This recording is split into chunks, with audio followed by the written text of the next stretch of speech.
One game. Just 90 minutes. That's all it took for the 2026 World Cup to claim its first managerial casualty. Gone. No second chances. No waiting. No patience. And what happened next created a piece of World Cup history that we have never seen before in the tournament's entire 96-year existence. At first glance, it looks unbelievable.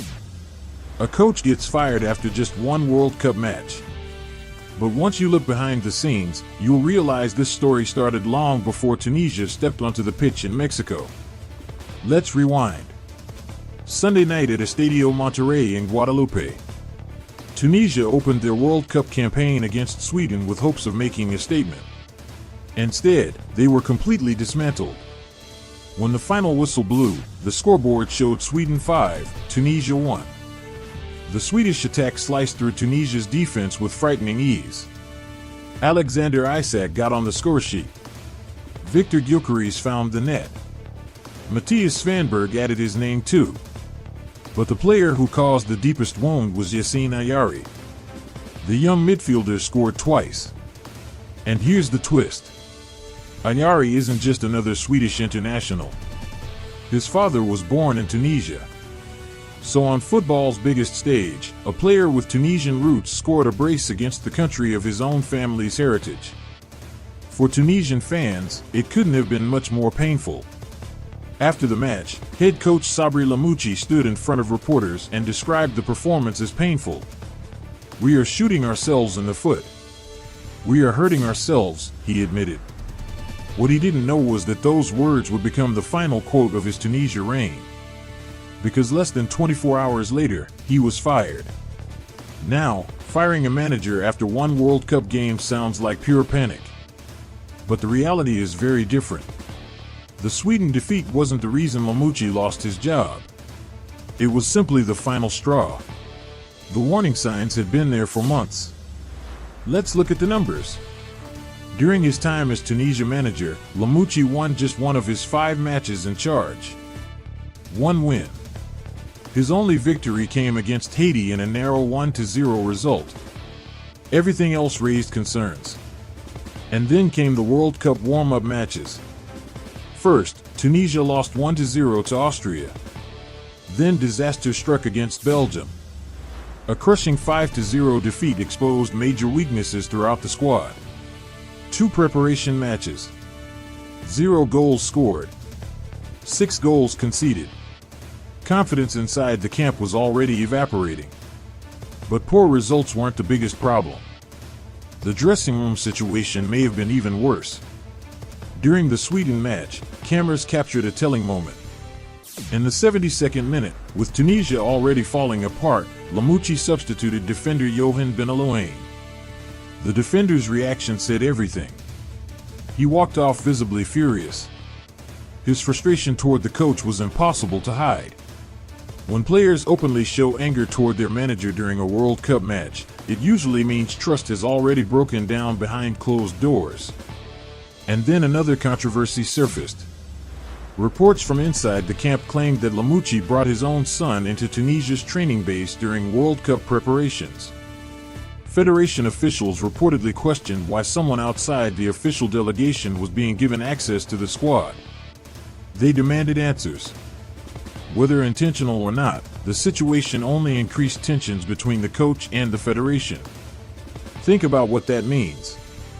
Before the World Cup had even kicked off, doubts were already growing. The federation was unhappy. Players were frustrated. Results were poor. The pressure was building from every direction. The Sweden defeat didn't create the crisis. It simply exposed it to the entire world. And then came the history-making decision. Because Lamouchi didn't just lose his job. He entered the World Cup record books. For the wrong reason. In the history of the FIFA World Cup, no manager had ever been dismissed after only one match of a tournament. Never. There have been World Cup sackings before. In 1998, Tunisia dismissed Henrik Kasperczak after 2 games. That same year, South Korea removed Cha Bum-Kuen after suffering 2 defeats. And in 2018, Spain sensationally fired Julen Lopetegui just days before the tournament began after he agreed to join Real Madrid. But after only one game, that had never happened. Until now. Sabri Lamouchi became the first manager ever to be sacked after a single World Cup match. And here's another remarkable detail. This wasn't even Tunisia's first coaching change of the year. Back in January, the federation dismissed Sami Trabelsi following Tunisia's elimination from the Africa Cup of Nations against Mali. Lamouchi was hired as the solution. He signed a contract running until 2028. 5 months later, he was gone. That tells you everything about how ruthless this federation can be. They don't wait.